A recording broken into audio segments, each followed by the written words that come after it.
I always wanted to marry a guy that stays abroad. Like that was my dream, that was my plan, that was my prayer point.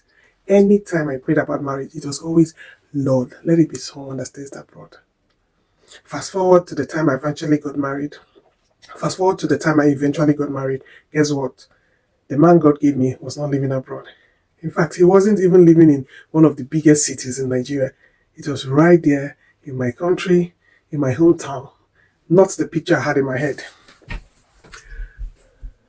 Now, here's the beautiful part. Fast forward the years and look at me today. I am abroad with my husband, living in that very place I've always desired. You see, this is why we are talking about flexibility as children of God. We must learn to be flexible in His hands.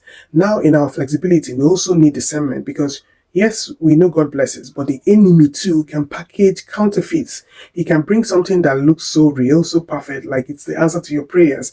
And that's why we need discernment. And discernment is the key. So you can be able to tell when God is leading you and when it's just a distraction that is meant to derail you. So sometimes I do say, supposing if I insisted that it must be my own way, like if it wasn't a man that was already in abroad, then nothing else, that's how I would have missed my husband. Like I would have just missed my marriage and missed everything I'm enjoying now. And yet, God had a plan. He took me through a different route entirely, a path I didn't even expect. And He still brought me to the very place of my desire. That's what Proverbs chapter 16 verse 9 means when He says, we make plans, but the Lord establishes our steps.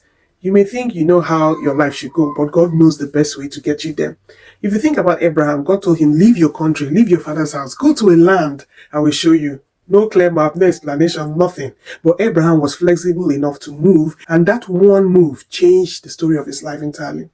If you also think about Peter, a full-time fisherman, settled in his career, yet when Jesus said, follow me, he dropped the net. He didn't argue. He didn't hold on to pride like the biggest fisherman. He was flexible enough to obey, and that flexibility turned him into a great apostle.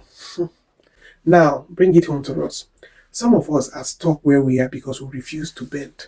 We have already written the script of our life in our own pen. Like we're not willing to let God edit it one bit. We tell ourselves, I can never change, I can never go back on my words.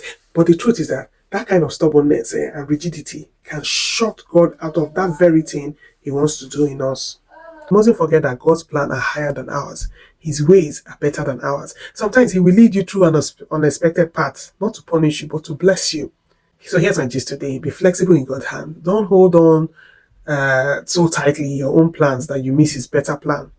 Pray for discernment. Yes, you need to pray for discernment so that you could know when it's God and when it's the enemy.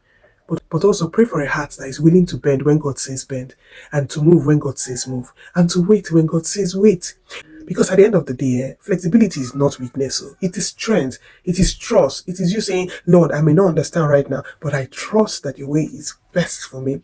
And when you do that, just like my own story, you will look back one day and realize that God still gave you the desires of your heart, but in a way you could never have planned for it yourself. So please, today, I advise you, don't get stuck. Don't box yourself up.